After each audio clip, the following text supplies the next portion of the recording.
Hey fellow explorers, welcome back to Stanley the Explorer. One of the challenges when one immigrates to another country, apart from the culture shock, is understanding the currency of that country. Well, today we'll talk about the United States dollar currency. But before that, let's go to the ATM and see how it works. This is how the ATMs in America look like. Here it is, it's a drive-by.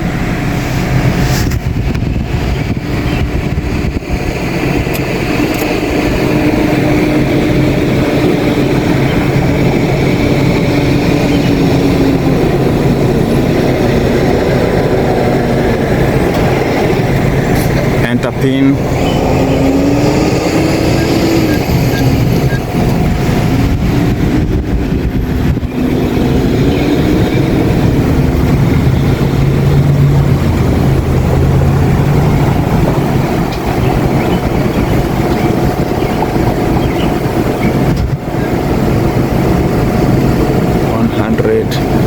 So if you want, I've just withdrawn $200.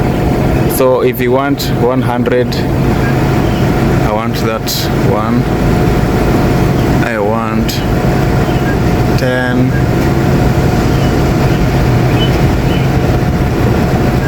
3 of them. Let me see.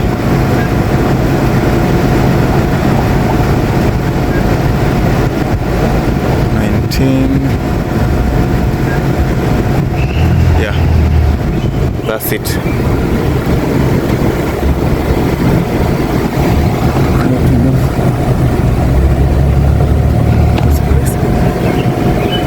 Continue.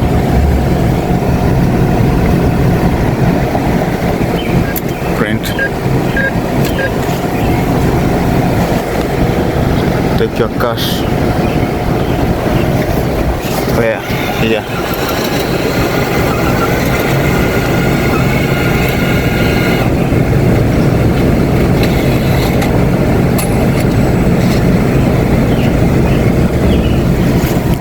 Here's the money.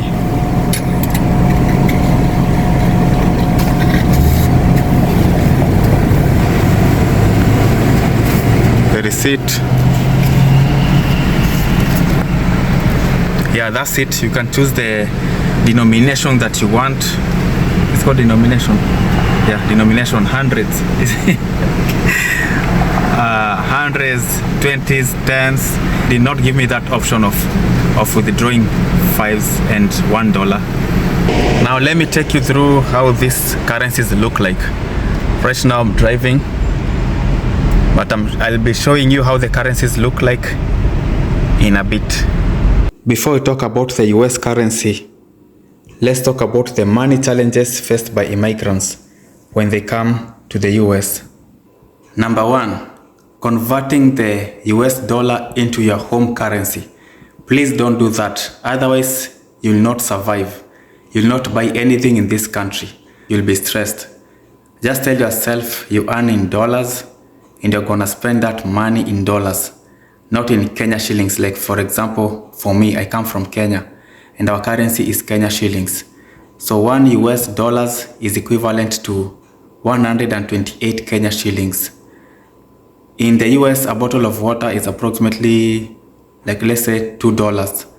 So that's $2, if I convert it into Kenya shillings, I'll never drink water. I'll never give out $2 to drink water. When you convert $2 into Kenya shillings, that is 256 Kenya shillings, which can buy 3 loaves of bread. That means with that money I can buy a bottle of water, I can buy bread and something else. It's a lot of money when you convert it into Kenya shillings. But now you should tell yourself that this money you are earning in dollars and not spending in your home currency. You are spending it in dollars. So you should transform your mind and tell yourself that way. Another challenge is understanding the value of money. For you to understand the value of money in the US, you have to stay at least for some time so that you can know the costing of products and services. Because when you come here, maybe you have come with the money from home which you have converted into dollars, So I'll advise you not to do large spending. Just understand the value of money so that you can have value for what you spend. If you want to do like big purchases, let's say you're doing furniture and whatever, like just big purchases apart from food, just make sure you do window shopping so that you can compare prices and get the value for money, and also understand the value of the US dollar. Something else about the prices of goods in the US is that the price is usually pre-tax. So the price that you see is not the final price. That is pre-tax price. When you go to the counter, when you're checking out, that's when you'll know the actual price after they have included the tax. Just be aware of that. Like the first price you see is not the final price. So the final price will be after the tax. The third challenge is that in the US they have a culture of tipping. Most of us came from countries where you will tip if you received exemplary services. That's when you'll give the tip. But here, after purchasing products, they will ask you if you want to tip. From back home, no one would ask you for a tip, like you'll just give the tip freely. But here, the tip is like part of your bills.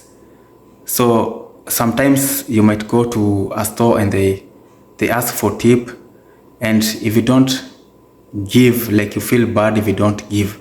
They have made it part of the bill because they'll ask you, do you want to give tip?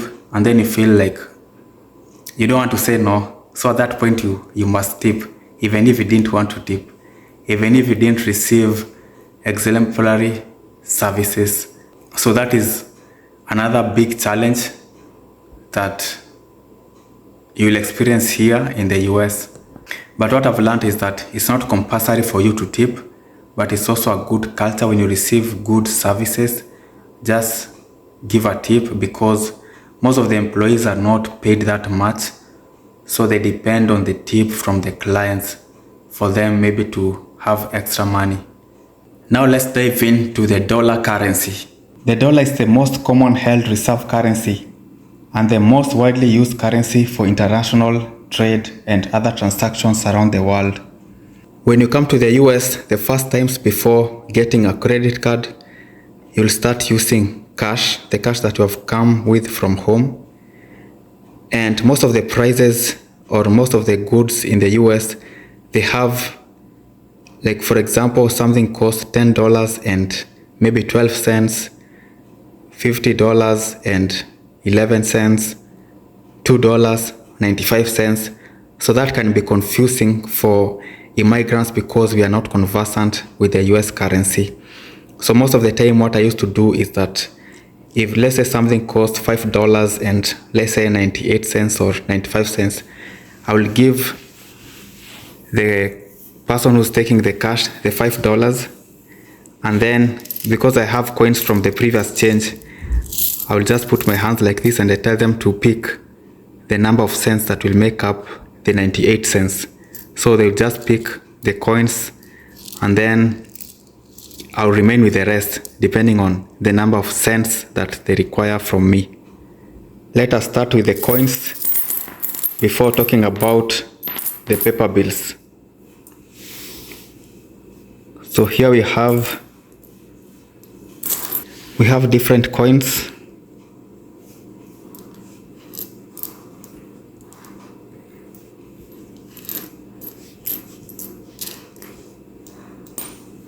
Let's talk about this. Now this is the smallest coin. It's called a penny. It's copper in color.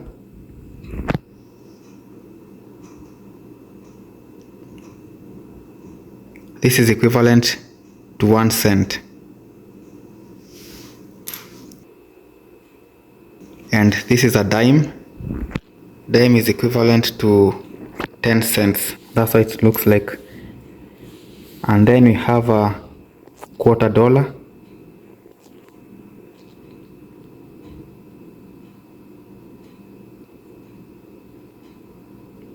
$quarter is equivalent to 25 cents. So if you have $4 quarter is equivalent to $1. 25 times 4 is equivalent to $1. If you have 10 dimes, I only have 1, 2, 3, 4, 5. I only have 5 of them. So this is 50 cents. 50 cents is equivalent to 2 quarters. So this is equivalent to this. And then I've realized the quarters are different at the tail. So the front part is the same, but the tail, this has that building. This other one,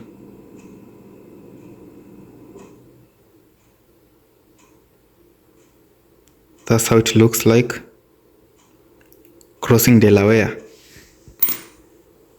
The other quarter is the same, crossing Delaware.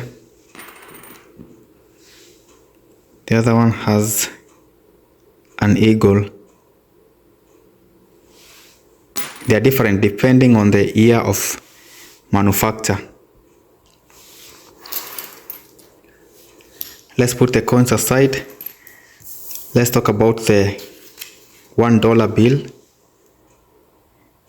It has the image of George Washington at the front, who was the first president of the United States. And this is how it looks like at the back. It's more of green in color.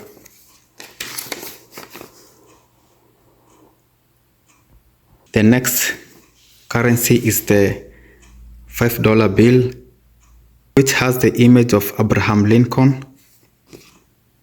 Abraham Lincoln was the 16th president of the United States. At the back, it has the Lincoln Memorial Building, which is in Washington, D.C.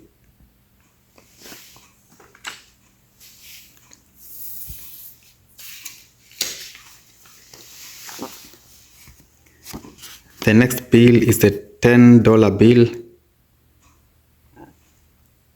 which has the image of Alexander Hamilton, who was the first Secretary of Treasury of the United States. So at the back is U.S. Treasury. This is how the bill looks like.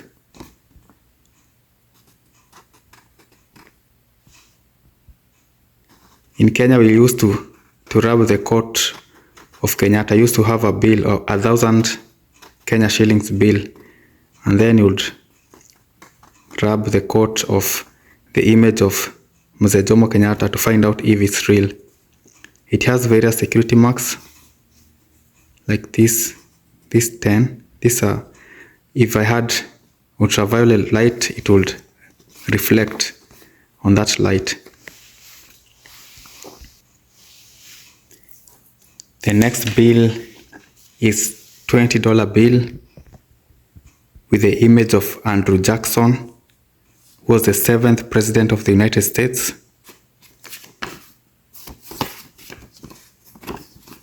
At the back we have the White House. So it has security features. These 20s written all over on this side and on this side. This is how the $20 bill looks like. Don't be scammed. This is the $50 bill. The front image is Allison Grant, who was the 18th president of United States. This is how it looks like at the back. We have the US Capitol. This is where the Congress meets. It's like a parliament.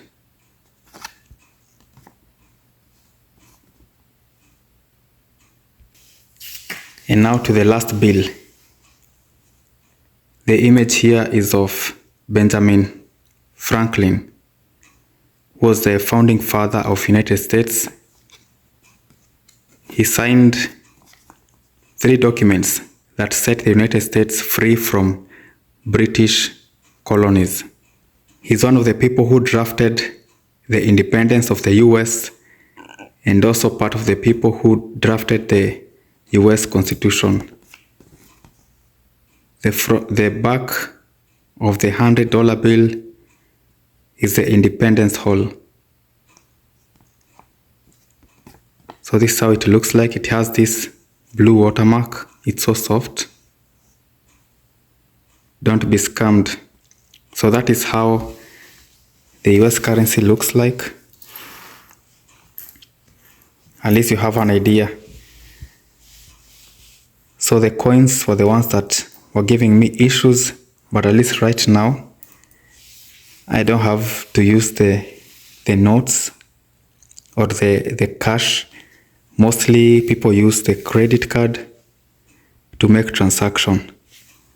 So, but sometimes you might use cash, so at least you know the value of each coin. Thank you for watching this video. If you have not subscribed, kindly subscribe. See you in the next video.